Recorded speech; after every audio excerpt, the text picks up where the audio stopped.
sesuatu itu bid'ah atau tidak, itu bagaimana mungkin bisa diterima kalau takrifnya saja tidak beres? Kan begitu Ustadz. Kita sepakat secara metode sifat 20 pun bid'ah. Yang saya buka komal tuh tiap malam tuh ngajarin sifat 20 tuh. Itu secara metode bid'ah. Tapi dilarikan oleh Bang Lembah Berlian, apakah Nabi tidak pernah mengajarkan ketauhidan? Apakah Nabi tidak mengajak para sahabat secara bertauhid? Lah itu kan natijah metode. Itu beda lagi. Nanti kita diskusi lagi pemahaman metode. Sesuai enggak pemahaman metodenya? Pembagian tauhid rububiyah uluhiyah asma wa sifat itu juga. Itu bisa dikritisi. Itu dua pembahasan yang berbeda. Ini pun tidak clear. Nah, itu Satilman. Oke, siap. Bentar.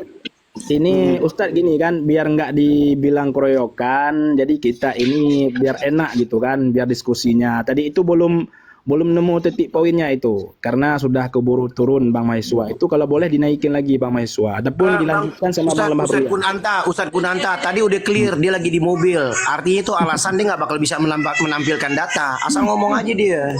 Terus kalau dipotong satu kalimat dia mau turun aja emangnya room dia pakai ngancam-ngancam.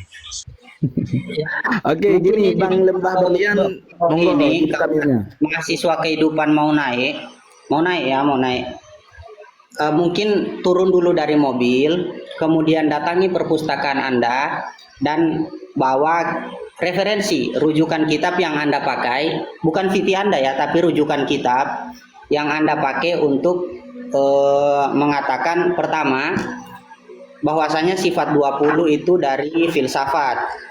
Itu pemahaman falsafi.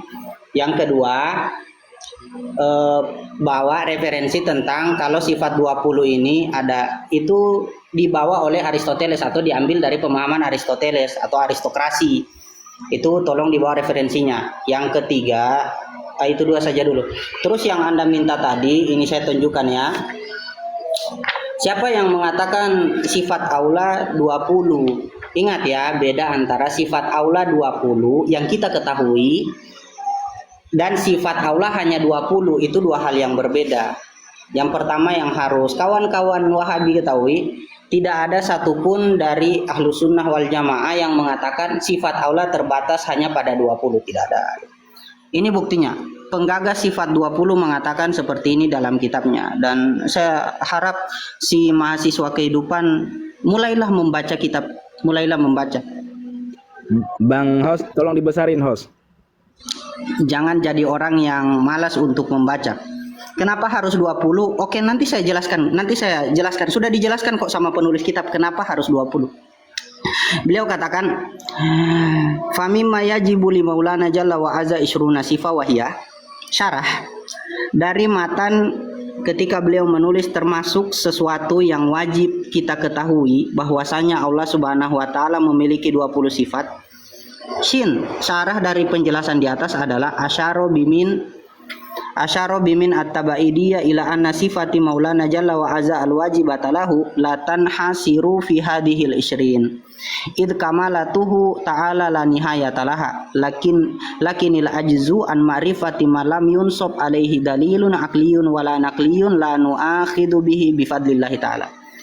Kenapa kok musannif sang penulis atau sang pencetus sifat 20 ini menggunakan lafadz min yang bermakna tabaidiyah atau sebagian? Alasannya karena sesungguhnya sifat yang wajib dimiliki oleh Allah Subhanahu wa taala itu tidak terbatas hanya 20. Ingat, beliau sendiri mengatakan tidak terbatas hanya 20. Jadi kami tidak mengatakan hanya 20, tidak. Karena kata beliau, kenapa kok tidak terbatas hanya 20? Karena id kamalatuhu ta'ala la nihayatalaha, karena kesempurnaan Allah taala tidak ada batasnya. Lakinil ajzu an ma'rifati ma lam yunsab alaihi dalilun aqliyun wala naqliyun la nu'akhidu bihi bifadlillah. Akan tetapi kelemahan kita di dalam mengetahui sesuatu yang tidak ada dalil akli di dalamnya, tidak ada dalil nakli juga di dalamnya, sehingga kita mengambil hal yang sudah paten ada dalilnya secara akli dan nakli bifadlillahi ta'ala. Nah, pertanyaan saya untuk kawan-kawan yang meyakini tauhid terbagi tiga, itu kan tadi dua yang yang jadi PR untuk dibawakan siapa tadi namanya, saya lupa ya. Soalnya Bang Mahasiswa. Oh, mahasiswa kematian. Mahasiswa, saya ini yang saya pingin ingat yang penting-penting saja, yang tidak penting tidak perlu saya ingat. Nah, di kitabnya minta maaf ya, si Dungu Ibnu Abdul Wahab itu mengatakan seperti ini. Saya tidak bicara metode lagi karena saya rasa sudah selesai metode. Kemana lembah berlian? Jangan dulu kabur lembah berlian. Kok kalau saya mau tunjukkan data-data kalian pada kabur? Nah, di sini si berliannya udah kabur karena dukunnya udah turun. Takut dia, takut pipis kali. Saya di masih sini ada si Guru Hilman, saya masih ada di sini. Lanjut si Guru. Nanti Oke, saya mau bertanya. Ya, lanjut. Oke, si Ahmad, si makhluk super dungu Ibnu Abdul Wahab, dia mengatakan di dalam kitabnya Amma Tauhidur Rububiyah, fahuwa alladzi aqarra bihil kufar ala zamani Rasulullah sallallahu alaihi wasallam. Nah, pertanyaan saya simpel. Si Ibnu Abdul Wahab mengatakan seperti ini. Dia meyakini bahwasanya orang kafir bertauhid rububiyah. Nah, itu landasan atau pemahaman salafus soleh siapa yang mengatakan orang kafir bertauhid rububiyah? Silahkan dijawab teman-teman.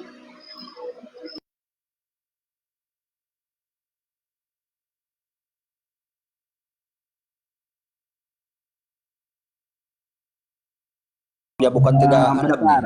Kita sapa dulu Ustadz Kritis ini. Kritis, Assalamualaikum. Waalaikumsalam. Ini antum dari Aswaja ataupun daripada Salafi Wahabi? Iya, dari Aswabi, Aswaja Wahabi. Ya lagu beres-beres semuanya kayak gimana deh? Silakan. Aduh. Ya. Jadi yang pertama gini ya. Kita kecewa dari teman-teman Wahabi yang naik tadi, ternyata mereka kurang memahami dan menguasai referensi dasar mereka begitu. Ya, saya yang dari Aswabi, Aswaja Wahabi ternyata lebih paham gitu dengan kitabnya begitu. Ini di dalam kitab Al-Qaulul Mufid ala Kitabit Tauhid ya. Li Fadilatil Al-Amah Syekh Muhammad bin Shalih Al-Utsaimin, itu ternyata memang Muhammad bin Abdul Wahab ini ada dalilnya ketika membagi tauhid itu menjadi 3. Ya, itu pembagiannya itu berdasarkan ayat Al-Qur'an. Ini bisa dicek ya teman-teman ya. Itu di dalam Quran surah Maryam ayat 65 sebagaimana yang termaktub dalam kitabnya ini. Apa itu? Aksamuhu yang qasimut tauhid ila salasah aksam ya. Tauhid ini dibagi menjadi 3. Itu yang pertama tauhidur rububiyah, tauhidul uluhiyah, dan tauhidul asma wa sifat. Itu sumbernya dari Maryam ayat 65. Apa ayatnya? Rabbus samawati wal ard wa ma bainahuma. Ini Rabbus samawati wal ard. Nah, berarti ini kata Muhammad bin Abdul Wahab konsep tauhidur rububiyah. Wa ma bainahuma fa'budhu wastabir li'ibadatih. Ini tauhidul uluhiyah. Baru hal ta'lamu lahu samian. Ini tauhidul asma wa sifat. Ya, jadi saya Bang Mangun kecewa ya sama teman-teman Wahabi yang kurang memahami dan menguasai kitab mereka dan referensi mereka. Dan sangat jelas. Siap. Seperti itu. Siap Bim, siap. Siap. Terima kasih atas penjelasannya Bim. Saya mau bertanya sama Guru Hilman, boleh ya? Tidak mengurangi rasa hormat saya dan adab saya nih. Oke. Ustadz Hilman, ya, waalaikumsalam. Sebentar dulu saudaraku, Bang Julio, sebentar. Ustadz Hilman, itu di surat Yunus ayat 31 Ustadz Hilman. Allah memperkenalkan dirinya, ya, memerintah kepada Rasulullah SAW untuk menyampaikan siapa Allah. Dan suruh mempertanyakan kepada orang kafir Quraisy.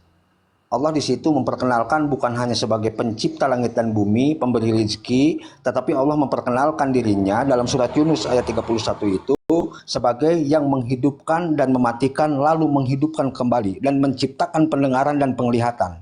Lalu ditanya oleh Rasulullah, siapakah yang menciptakan itu semua? Orang kafir Quraisy menjawab Allah. Lalu di situ ditegaskan lagi di bawahnya, kenapa kalian tidak bertakwa? Ya, iskalnya yang ingin saya pertanyakan, apakah orang kafir Quraisy ini mengetahui pencipta langit dan bumi ini dan semua apa yang memang tadi disampaikan dalam surat Yunus ayat 31 ini Allah atau tidak?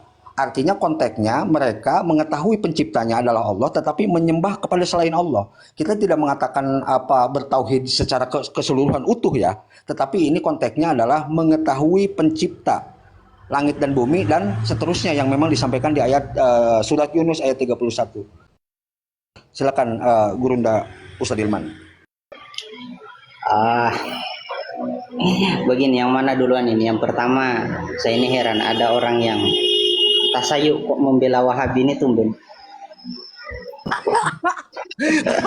Bukan Ya sudah. bukan tasayu Guru, bukan tasayu. Jadi artinya bahwa Gini, yang Ustadz Ilman, pertama. saya kasihan hari ini lihat Wahabi. Wahabi kok nggak keras pembelaannya pada siang hari ini. Saya sangat kesal, Ustadz Ilman. Nah, bukan begitu juga saudaraku. Jadi artinya bahwa di sini kita ini ukhuwah dianggap kurang. jadi hari ini ada Wahabi oplosan ya. Ada Wahabi oplos. Iya. Bukan tasayu apa Ustaz? Jangan begitu sesama Habib, jangan begitu. Sesama Habib jangan begitu. Nggak Bilang boleh saya begitu dong. Aswabi, Aswaja Wahabi. Itulah dia, kolaborasi kan begitu, Bib. Oke, lanjut. Baik, begini Bang Mangunnya, sebelum antum kan mau berangkat ke Yunus ayat 31. Nah, kita perlu ketahui dulu apa yang dimaksud oleh Ibnu Abdul Wahab ini. Kita lihat apa sih yang dibilang Ibnu Abdul Wahab di dalam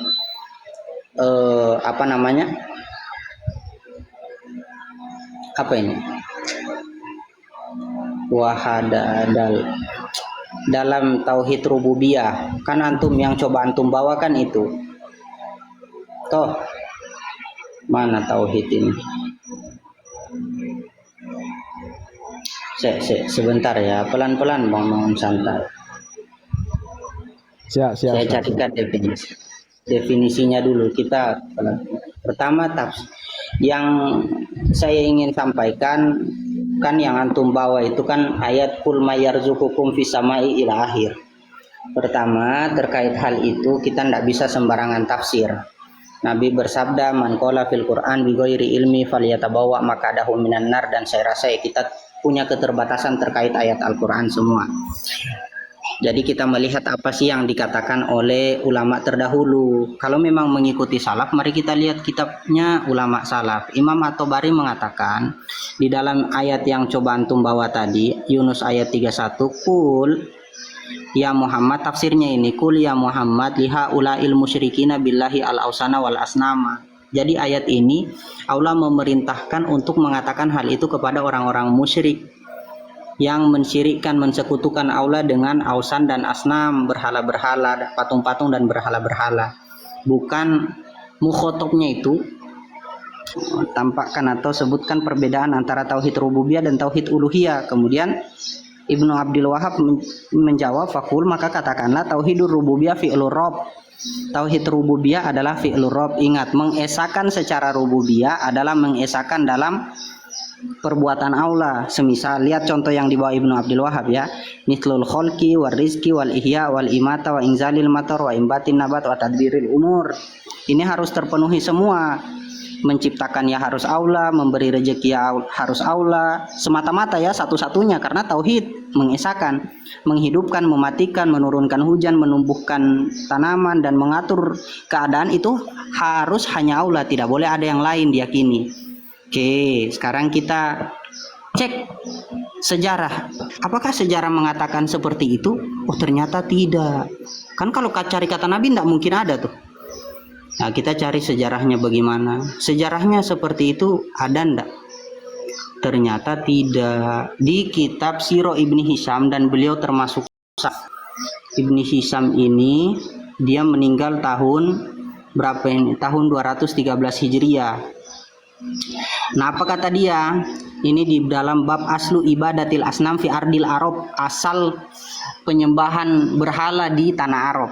Jadi ada titik poinnya di sini. Yukolu Imlik bin Laut bin Sam bin Nuh ro'ahum ya'budun, dan dia melihat orang-orang kafir ini menyembah berhala. Faqala lahum, kemudian si Imlik berkata kepada mereka, mahadihil asnam allati arakum ta'budun. Apa ini patung-patung berhala-berhala ini yang saya melihat kalian menyembahnya? Qalu lahu, orang-orang kafir atau musyrik di zaman itu, hadihi asnamun na'buduha wa nastamtiruha fatumtiruna wa nastansiruha fatansiruna. Mereka berkata, orang-orang kafir ini berhala-berhala, kami sembah dia, kemudian kami minta hujan. Ingat ya, mereka meminta hujan kepada berhala, bukan kepada Allah. Jadi mereka meyakini yang memberikan hujan itu bukan Allah tapi asnam. Fatum tiruna, kata mereka, kemudian asnam ini memberikan hujan kepada kami. Wanastan siruha fatan sirunat. Kemudian kami meminta tolong kepada mereka, kepadanya, dan dia menolong kami. Sekarang saya mau berhala-berhala itu menolong kami. Nah, dari beberapa penjelasan ini kita cek, pertama, tidak pernah ada kata Nabi yang menyebutkan orang kafir di zaman beliau bertauhid rububiyah. Yang kedua, tidak ada satupun ayat yang menyebutkan orang kafir di zaman Nabi bertauhid rububiyah. Dan kita cek fakta sejarah, ternyata yang dikatakan adalah keyakinan orang-orang kafir itu meyakini ada sesuatu selain Allah yang menurunkan mereka hujan. Sedangkan Ibnu Abdul Wahab, si dungu Ibnu Abdul